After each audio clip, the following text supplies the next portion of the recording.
Olá, boa noite. Por unanimidade, o Supremo Tribunal Federal mantém a ação contra Alexandre Ramagem sobre trama golpista e derruba a manobra de suspensão de pena da Câmara. Índia acusa Paquistão de violar acordo de cessar-fogo. Moradores dos dois países correram para estocar alimentos e se esconder em bunkers. E você vai ver também. O Ministério da Saúde faz dia D de vacinação contra a gripe em todo o país. O objetivo do governo é imunizar mais de 81 milhões de pessoas, 90% do público-alvo. Papa explica por que escolheu o nome Leão XIV. Pontífice visita santuário agostiniano em primeira saída fora de Roma e o túmulo de Francisco. E a gente mostra também histórias emocionantes de mulheres que se tornaram mães por meio da adoção. Sábado movimentado hoje na Itália. O novo Papa se encontrou com os cardeais, depois fez uma visita surpresa a uma cidade perto de Roma e ainda revelou os motivos que o levaram a escolher o nome de Leão XIV. Sob aplausos, o Papa Leão XIV entrou no auditório do Vaticano para um encontro com quase 200 cardeais na manhã deste sábado. Novamente, Leão XIV fez várias referências ao Papa Francisco. Em uma delas disse: o Papa, começando por São Pedro até mim, seu indigno sucessor, é um humilde servo de Deus e dos irmãos. Nada mais do que isso. Demonstram-no bem os exemplos de tantos dos meus predecessores, os últimos dos quais o próprio Papa Francisco, com seu estilo de total dedicação ao serviço e sobriedade essencial na vida, de abandono em Deus no tempo da missão e de serena confiança no momento da partida para a casa do Pai. Essa presença de Francisco em suas falas já tem sido avaliada como um forte indício de que ele seguirá a mesma linha de pensamento e administração do seu antecessor. A imprensa italiana divulgou hoje que Robert Prevost teve mais de 100 votos, muito mais do que os 89 necessários. E Leão XIV pediu o apoio de quem o elegeu. O Senhor, tendo-me confiado esta missão, não me deixará sozinho a carregar tal responsabilidade, disse ele. E teve cardeal anotando com muito interesse o que Leão XIV dizia. Em um dos momentos mais esperados do encontro, o Papa Leão XIV explicou por que escolheu o seu nome de Papa. Na verdade, são várias as razões, mas a principal é porque o Papa Leão XIII, com a histórica encíclica Rerum Novarum, abordou a questão social no contexto da primeira grande revolução industrial. E hoje, a Igreja oferece a todos a riqueza de sua doutrina social para responder a outra revolução industrial e aos desenvolvimentos da inteligência artificial, que trazem novos desafios para a defesa da dignidade humana, da justiça e do trabalho. Essa fala do Papa Leão XIV revela não apenas a sua intenção de estar mais perto do povo, valorizando as questões sociais, mas caminha em direção ao que há de mais atual e preocupante: o avanço da inteligência artificial como forma de comunicação, que pode levar a humanidade a cometer, inclusive, diversas injustiças. Leão XIV terminou seu discurso pedindo para que todos façam como São Paulo VI e sejam uma grande chama de fé e amor. Dom Leonardo Steiner, arcebispo de Manaus, que esteve no encontro com Leão XIV, ressalta que não podemos nos esquecer da ameaça à redução da força de trabalho humano que a inteligência artificial representa. Existe aqui um problema ético que o Papa Francisco vinha abordando e que eu tenho a impressão que ele abordará ainda com maior profundidade, que é a questão de as pessoas se acharem diminuídas diante do mundo de informações que a inteligência artificial pode dar. Dom Leonardo está muito feliz com esse começo do papado de Leão XIV. Para mim, foi um momento muito bom, ele muito próximo. Depois fez questão de ficar lá e cumprimentar um por um. Esse é um grande sinal. No começo da tarde, o Papa saiu de carro do Vaticano, sentado no banco da frente, ao lado do motorista, acenou para as pessoas que estavam ali e seguiu para a cidade de Genazzano. A visita surpresa à igreja Mãe do Bom Conselho fez a alegria dos fiéis. Cidade de tradição agostiniana, Genazzano fica a 60 quilômetros de Roma e recebeu, no ano passado, o então cardeal Prevost durante a festa de Nossa Senhora. E antes de voltar ao Vaticano, o Papa Leão XIV fez outra visita especial. Foi à Basílica de Santa Maria Maggiore, onde foi sepultado o Papa Francisco. Ao chegar, euforia entre os fiéis a quem o Papa cumprimentou. Depois, em silêncio, Leão XIV fez uma oração e depositou uma rosa branca no túmulo de Francisco. A rosa branca é o símbolo de Nossa Senhora, de quem o antigo Papa era devoto. E você já deve ter visto por aí fotos do novo Papa aqui no Brasil. Em Minas Gerais, ele já esteve pelo menos 2 vezes quando ainda era padre. Visitou instituições de ensino, paróquias e espaços de formação religiosa. E por onde passou, deixou boas impressões. A primeira visita a Minas Gerais foi em 2004. Robert Prevost era diretor-geral da Ordem de Santo Agostinho. Ele esteve neste colégio de Belo Horizonte, administrado por freis agostinianos, que comemorava 70 anos. Ele é uma pessoa assim muito simples e que não exige na convivência nenhum rito específico, nenhum cerimonial. Aqui no teatro do colégio, o novo Papa assistiu à apresentação da Orquestra Sinfônica da Unidade de Ensino, formada por estudantes e colaboradores. O religioso acompanhou também diversas apresentações de alunos. Depois, ele participou de um coquetel. Leão XIV aparece nestas fotos durante as festividades no colégio. Clóvis lembra que depois foi guia turístico de Prevost no Rio de Janeiro. O norte-americano conheceu o Cristo Redentor, o Pão de Açúcar e visitou comunidades. Ele sempre demonstrava muito interesse, seja por aquilo que é belo, mas seja também pelos desafios sociais daquela cidade e também de tantas outras metrópoles do Brasil. A segunda visita do novo líder da Igreja Católica Belo Horizonte foi muito marcante para este frei agostiniano. Foi em 2012, quando ele concluiu a primeira etapa da formação numa celebração presidida pelo padre que se tornaria Papa. Nesta foto, Frei Paulo aparece de frente para o então sacerdote Robert Prevost. Foi muito marcado pela proximidade, pela simplicidade, pela humildade. Hoje eu posso dizer que eu sou confrade do Papa. Leão XIV deixou boas impressões também nas paróquias, instituições religiosas e espaços de formação da Ordem de Santo Agostinho de Minas Gerais. Frei Jefferson esteve com o sacerdote Robert Prevost diversas vezes em Belo Horizonte e fora do Brasil. Ele é um homem muito sereno, muito tranquilo, muito objetivo e sempre foi muito próximo do nosso grupo, da nossa província agostiniana. Sandson é professor de filosofia em BH e conheceu Robert Prevost em encontros de jovens no Peru, na Espanha e no Brasil. Esta foto com o religioso foi tirada em 2013 em São Paulo. Não me parece dado a estrelismos, né? Mas um homem muito inteligente, uma fala muito clara, né, com as pessoas, de uma comunicação muito clara também. Frei Maxwell também tem muita história para contar. Em 2015, ele foi aluno de Leão XIV no Peru. Ele era um professor genial, ele tinha uma explicação clara, ele tinha energia em sua fala, mas mais do que tudo, ele é um homem gentil. Então é uma pessoa que alcança o coração, não só a mente. Leão XIV é o primeiro pontífice agostiniano da história. E a equipe do Rede TV News visitou uma comunidade agostiniana na periferia de Fortaleza para entender mais sobre essa doutrina. O Flávio estuda há 3 anos na Fraternidade Santo Alípio, a primeira da Ordem de Santo Agostinho no Nordeste. Por aqui, todos ficaram surpresos com a escolha do novo Papa. Quando saiu que abrimos Papa e ficou todo mundo surpreso quem que vai ser, e corremos para a sala de TV para ver quem que foi nomeado Papa, né?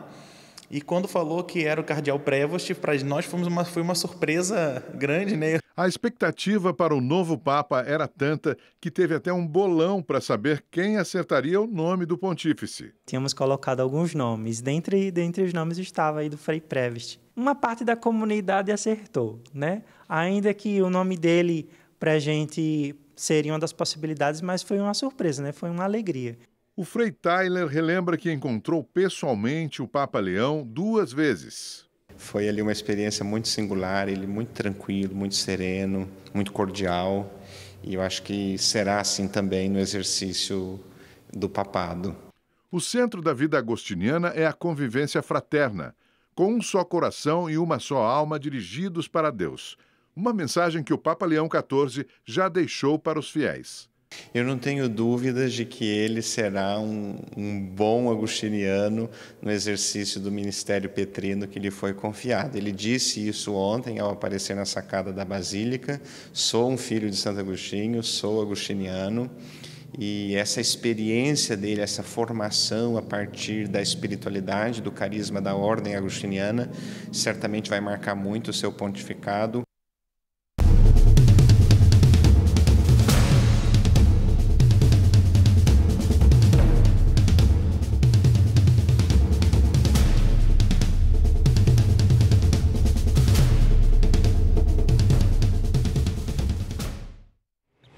E vamos agora fazer uma viagem pelos rios da Amazônia e conhecer os abridores de letras, ribeirinhos que descobriram nos pincéis a arte de nomear as embarcações como a tipografia típica da Amazônia.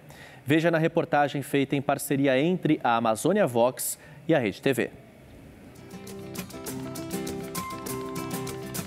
Eles são conhecidos como abridores de letra. A função é desenhar essas verdadeiras obras de arte na lateral das embarcações que cruzam os rios da Amazônia.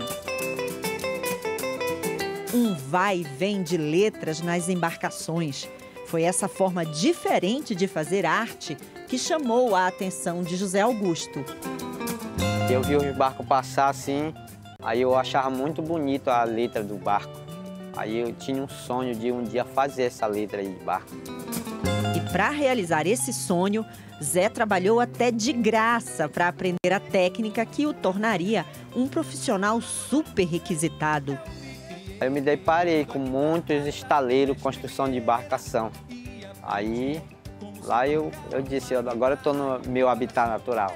Perguntei lá para o encarregado lá do estaleiro, perguntei para ele se não tinha trabalho para mim lá, ele falou que era difícil o pagamento. Aí eu falei para ele, olha, o certo é... Eu falei para ele, se vocês me conseguirem só o almoço, eu ajudo vocês aí a pintar, a fazer alguma coisa. Porque eu já sabia desenhar, já sabia fazer letra, mas de barco eu nunca tinha feito. Aí foi lá, esse barco lá foi a primeira vez que eu fiz letra em barco. Ele olhou tudinho, ficou perfeito. Aí desde lá eu comecei já a trabalhar e comecei a ganhar já, né? Já não era almoço já. Os meus primeiros R$40. O Donis também mudou de vida quando descobriu o talento para ser abridor de letras. Ele largou o serviço de apanhador de açaí e se entregou aos pincéis. Há 8 anos atrás eu tomei uma decisão na vida que eu iria arriscar a minha profissão como pintor de letras. Antes eu era o cara que apanha o açaí, que pesca, a vida ribeirinha, né? Como eu estava desempregado, entendia um pouco da técnica da pintura e vim arriscar aqui e vi que na realidade o que eu sabia era o suficiente para estar junto com a galera daqui. O que eu sabia já era o suficiente junto com os pintores daqui. Eu não consegui trabalhar sozinho, eu já tive que começar a contratar. Os abridores de letra são uma parte significativa das atividades muito próprias da Amazônia. Por isso, eles criaram o Instituto Letras que Flutuam. A proposta é garantir amparo e visibilidade e, assim, fortalecer os saberes desses artistas que criaram uma tipografia forjada nas águas. O nome Letras que Flutuam do nosso instituto, ele foi um nome escolhido a dedo, porque, na realidade, as nossas letras elas flutuam pelos rios da Amazônia, né? Elas hoje estão aqui, amanhã ela está em outra cidade, então são as letras que flutuam. E através do Instituto, não, abrir as portas para a gente ser conhecido e conhecer também, né? A identificação dos barcos por nome não é vaidade ou apenas um ato de homenagem. É uma exigência da Capitania dos Portos desde 1925. uma medida para identificar as embarcações que operam de forma legal e coibir a ação de atividades ilegais.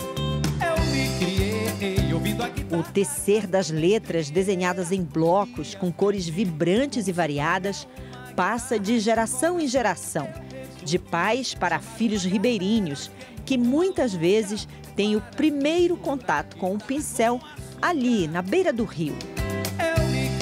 O talento que garante mais uma chance além da pesca, do extrativismo e da plantação de açaí.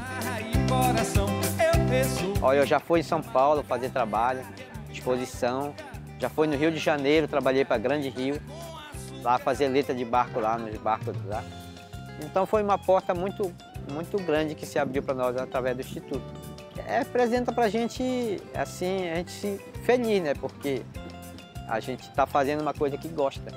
Eu procuro dar o meu melhor para mim poder ter o meu trabalho visado, ganhar clientes. Então, eu acredito que cada uma criação eu procuro inovar um pouco mais.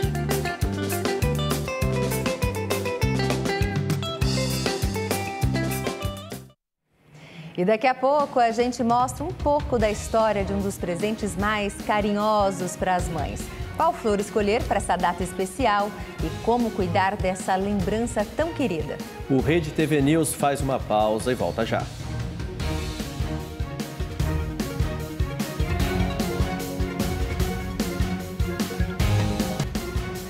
O sábado foi de mutirão em todo o país para reforçar a campanha de vacinação contra a gripe. A ação busca frear o rápido aumento de pacientes graves com síndrome respiratória. Este ano foram registrados 45 mil casos da doença. A estratégia de montar uma rua de lazer no Parque Municipal de BH atraiu muitas famílias. Oficinas, massagem, apresentações musicais e a presença do Zé Gotinha, que convocou a população a se imunizar. É muito importante a vacinação e sem contar que o dia é lindo com várias coisas para as crianças. Vale muito a pena este momento. Dói um pouco, mas é bom, né? Para não pegar gripe, é bom. Em Belo Horizonte, a vacina está disponível para toda a população a partir de 6 meses de idade. Em todo o país, a meta é aplicar o imunizante em 90% do público-alvo, mais de 80 milhões de pessoas. Esse esforço todo é para que a gente possa enfrentar esse mês de maio, que ainda é um mês de muita pressão por demanda assistencial. E por isso a coerência em ampliar a vacinação. Em São Paulo, o objetivo é imunizar quase 20 milhões de pessoas do grupo prioritário. Hoje a cobertura está em 16%. Os postos de imunização também amanheceram com movimento no Rio de Janeiro. A criançada foi o principal alvo do dia D. Mais de 700 postos foram montados e uma ação no Supercentro Carioca de vacinação. Hoje é um dia muito simbólico para o Ministério da Saúde e para a população. Hoje a gente retoma o dia D nacional de vacinação no país todo. É uma ação muito estratégica. Em Fortaleza, a mobilização foi em parceria com escolas. A proteção foi aplicada em estudantes, idosos, além de trabalhadores da saúde, gestantes e quem tem doenças crônicas ou comorbidades.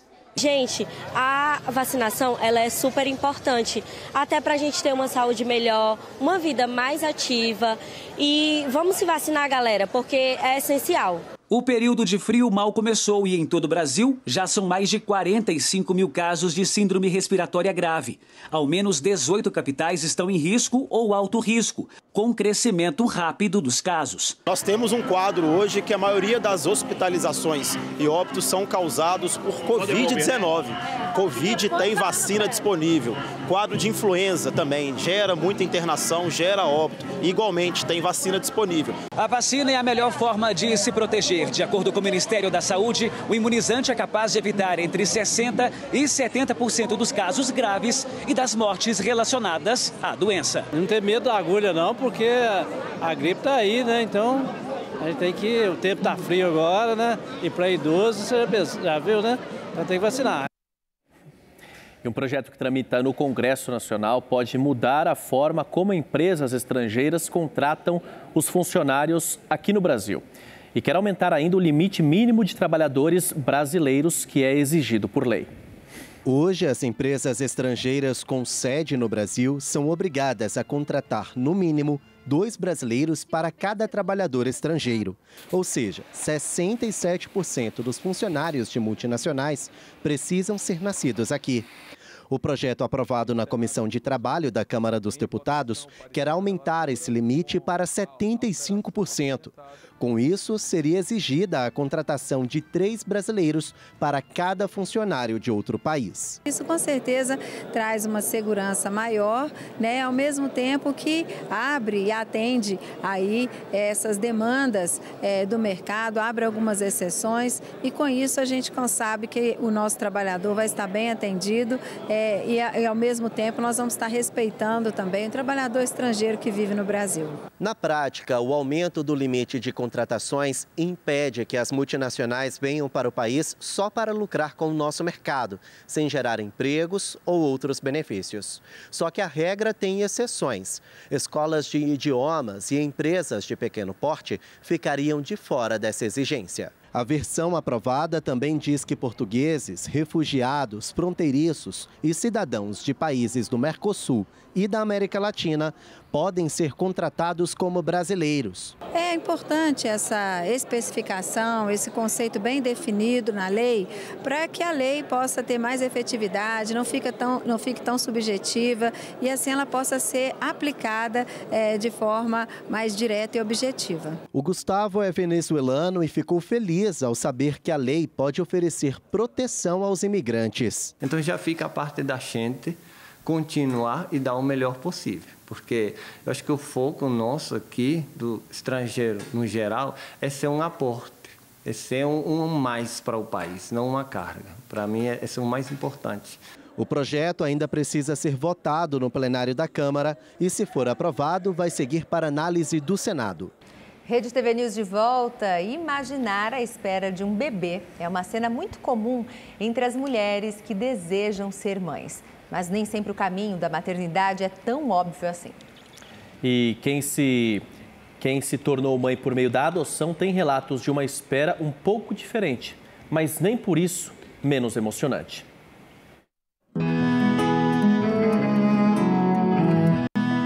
A gestação de um filho pode ser diferente para cada mulher.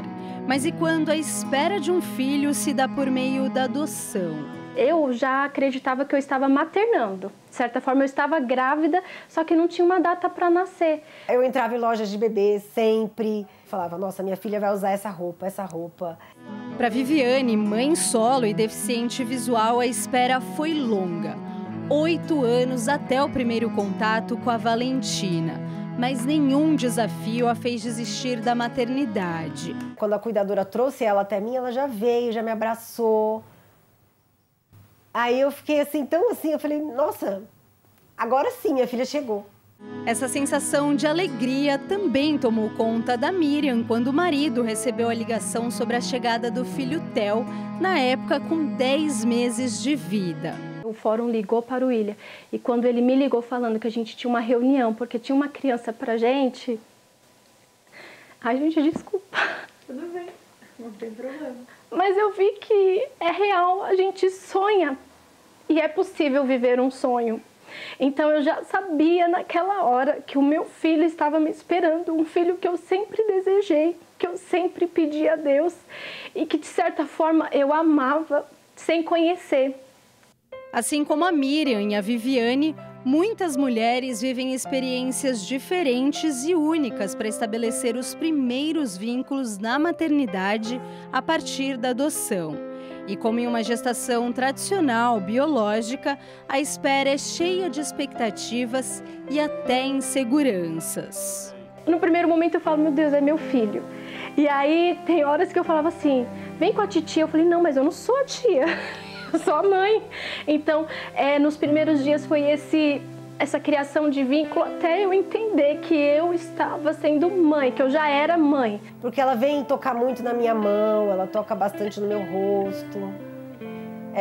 Porque criança nessa idade repete muito, e é muito que eu faço nela, né? De tocar, né? Ela nas mãozinhas, no rostinho. E ela faz isso em mim, reproduz isso em mim. Então, acho que de alguma maneira, ela já está entendendo que comigo é uma coisa mais sensorial do que visual. E quando chega Quando o telefone toca, eu tenho a oportunidade de acompanhar muito, né? Quando o telefone toca. E quando a bolsa estoura, é uma terminologia que a gente utiliza no mundo adotivo, a gente fala bolsa estourou.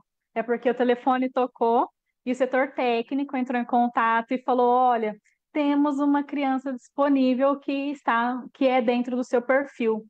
Então é uma emoção assim muito grande. O desejo de frequentar lugares assim como este parquinho por muito tempo esteve no imaginário da Miriam e da Viviane.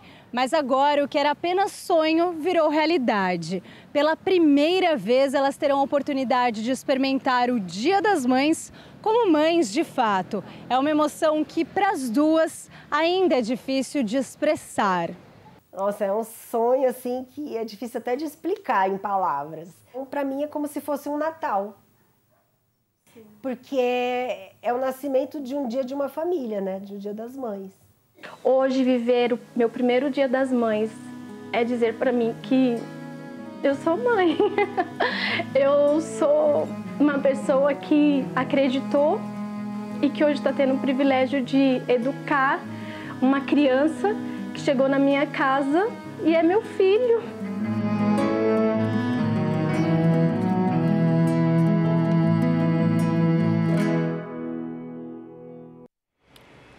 E na véspera do Dia das Mães ainda tem muita gente em busca de presentes, viu? E o sábado foi de movimento intenso. Os consumidores que foram às compras tiveram de ter paciência.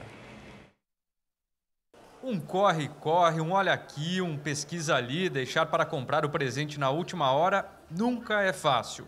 O Matheus que o diga. Ele não conseguiu ir ao shopping durante a semana e hoje não teve jeito, percorreu várias lojas com a namorada. Estava pesquisando um pouco melhor, né? Mas acabou que no final de semana, quando a gente tem um pouquinho mais de tempo, estamos dando uma rodada, o shopping está bem cheio hoje também, né? Mas estamos olhando as promoções. E realmente não faltam opções. Para alguns foi até difícil saber o que levar para casa. Os lojistas estimam um gasto médio de R$ 120 por presente. Os itens mais procurados são acessórios, joias, roupas, bolsas e celulares. Jaciara veio de Búzios para o Rio e conseguiu garantir o presente da mãe. Eu acho que eu vou levar realmente alguma coisa de acessório, um brinco, uma pulseira, um cordão, algo nesse sentido. Nesse shopping aqui na Zona Sul do Rio, o movimento é intenso. Nessa véspera de Dia das Mães, os corredores estão cheios. Por isso, alguns lojistas chegaram a estender o horário de atendimento. Olha, o brasileiro, ele de fato deixa tudo para a última hora, né? Ontem, hoje e a gente tem expectativa também para amanhã desse movimento e está fluindo. O pessoal está correndo de última hora para comprar. Para a gente é a segunda data mais importante do ano, assim, né? De vendas, de movimento e a expectativa é grande.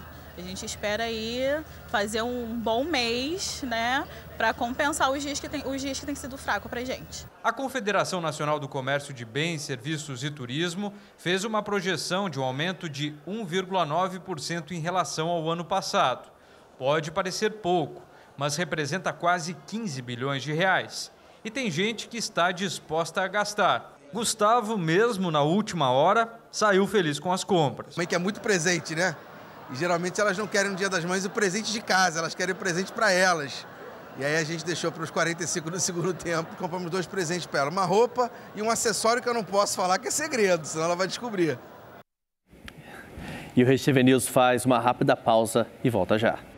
A primeira turma do Supremo Tribunal Federal decidiu por unanimidade manter parte da ação penal contra o deputado Alexandre Ramagem, do PL do Rio de Janeiro. A ministra Carmen Lúcia foi a última a votar. A primeira turma do STF entendeu que a Câmara dos Deputados não pode suspender toda a ação penal. Com isso, Ramagem continua respondendo por 3 dos 5 crimes: tentativa de golpe de Estado, organização criminosa armada e tentativa de abolição do Estado Democrático de Direito. E agora, direto do Espaço da Sorte, na Avenida Paulista, a gente acompanha o sorteio da Mais Milionária, o prêmio de 79 milhões de reais. O Rede TV News volta logo depois, então não saia daí. E começou hoje a primeira etapa da temporada do Endurance Brasil, onde tem os carros mais velozes do país. A Rede TV vai transmitir o Endurance Brasil e a Júlia Firmino foi lá para mostrar os bastidores dessa corrida. Vamos ver.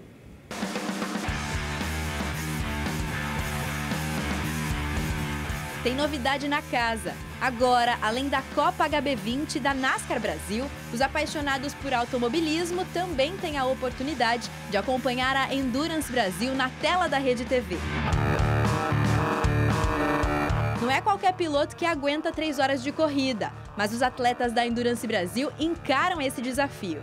Em cada pista, um circuito diferente e em todas elas, a chance de competir com um carro ainda melhor. A gente começou esse ano com novos patrocínios, novos carros, né?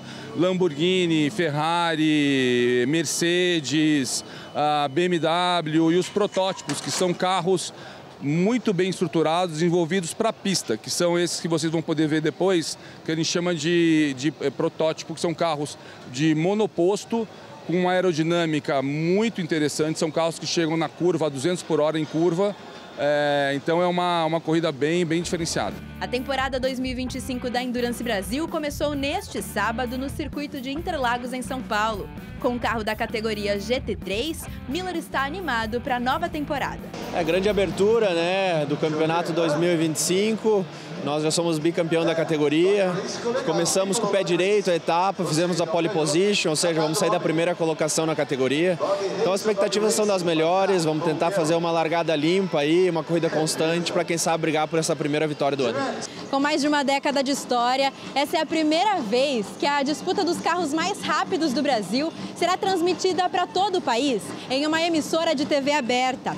E além dos protótipos, o público também vai acompanhar modelos que, apesar de parecerem carros de passeio, estão prontos para correr em alto nível. A transmissão em TV aberta, além de democratizar e compartilhar com todo mundo, para nós que somos apaixonados, já é demais a gente estar aqui.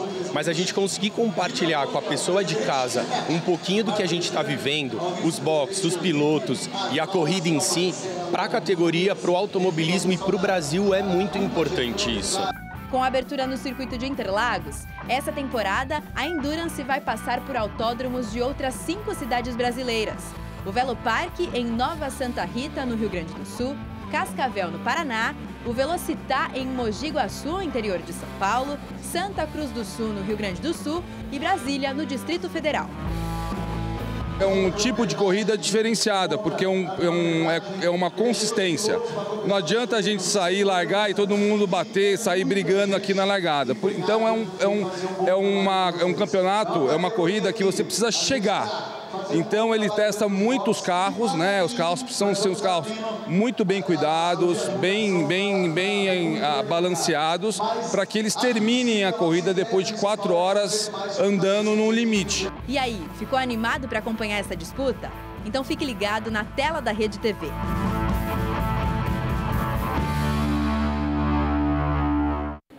Voltamos em instantes. Um gesto comum no Dia das Mães, mas cheio de simbolismo e carinho. A gente foi conhecer o caminho das flores, do campo até elas se tornarem um presente. No início, você até pega com a mão. Organiza tudo em volta, arruma com carinho, sem pressa. Mas o tempo se apressa. Aí que o broto vira caule e o caule vira flor.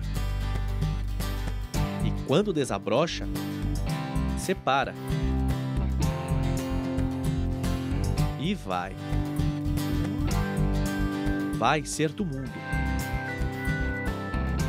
Mas fique tranquila, porque sempre volta, tá? Num fim de semana inesperado, numa data comemorativa. Você sabe, né? Que isso não é sobre flores. Mas para não dizer que não falamos delas, a flor é a campeã dos mimos de Dia das Mães. Antes de chegar na floricultura com todo um arranjo, ela é cultivada em fazendas como essa.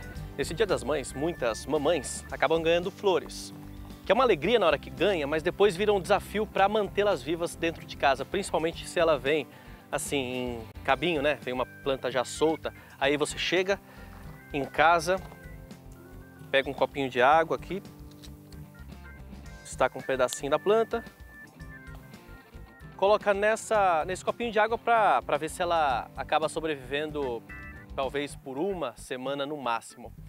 Nós viemos até Olambra, aqui no interior de São Paulo, justamente para tentar entender como as plantas que a gente ganha nessa época de Dia das Mães podem viver mais tempo com a gente. Sejam essas plantas que duram menos tempo porque já vêm cortadas, ou aquelas plantas que vêm em vaso e podem ficar muito tempo dentro de casa.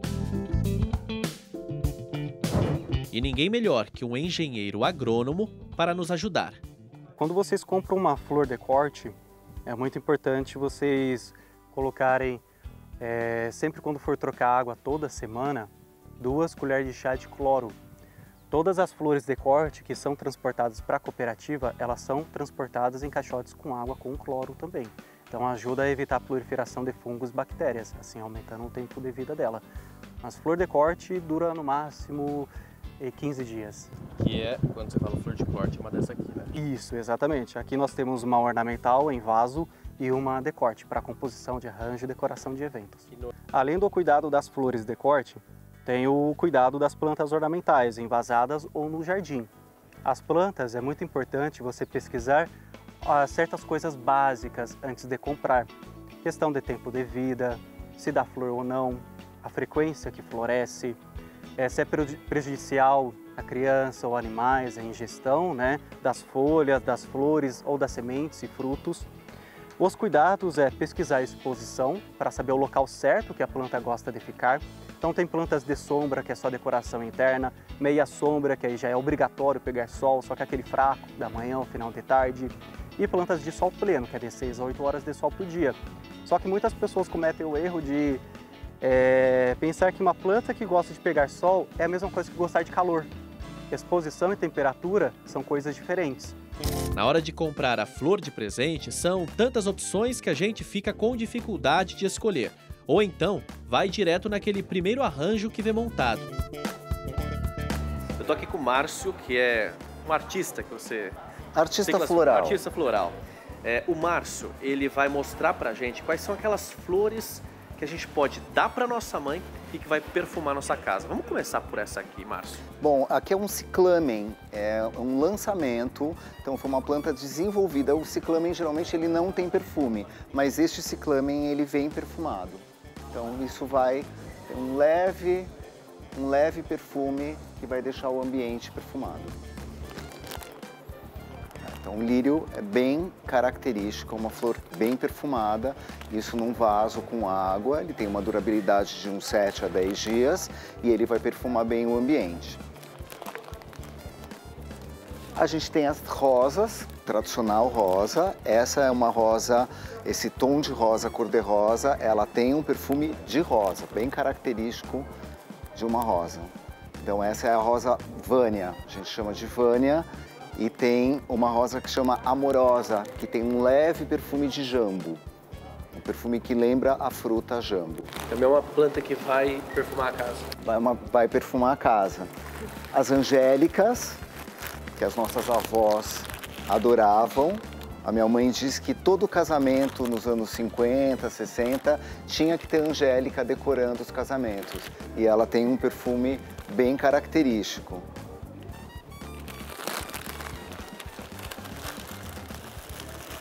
E essa orquídea, que é uma orquídea Cymbidium, a gente tem a orquídea Cymbidium tanto em vaso como em corte. Essa corte por buquê também tem um perfume característico.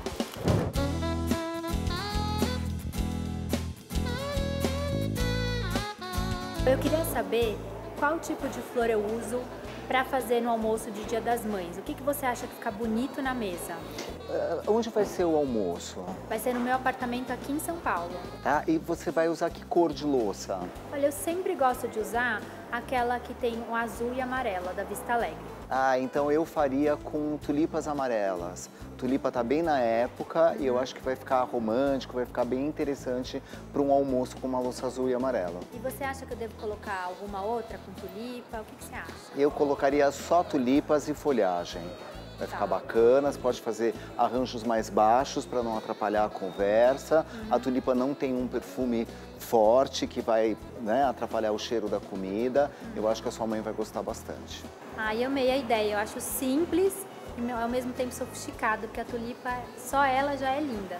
Obrigado, Isabela. Obrigada eu vou entrar no meio da conversa, porque a pergunta dela é uma dúvida de muita gente. Então, para você escolher as flores para dar de presente, você pode pensar também no contexto que elas vão ser apresentadas. Sim, onde vai ser o almoço, né? Por exemplo, como que é a tua mãe, né? Onde ela mora, o que ela gosta, o que ela gosta de receber, o que vai combinar, o que vai agradar. Às vezes tem uma flor que tem uma história, tem uma memória afetiva com o casamento, com a vida da pessoa. Então é sempre pensar um pouco na personalidade, na ocasião, para você acertar na hora de escolher a flor para presentear a mãe. E você? Vai apostar na mais cheirosa, na que combina com a decoração ou naquelas que duram mais?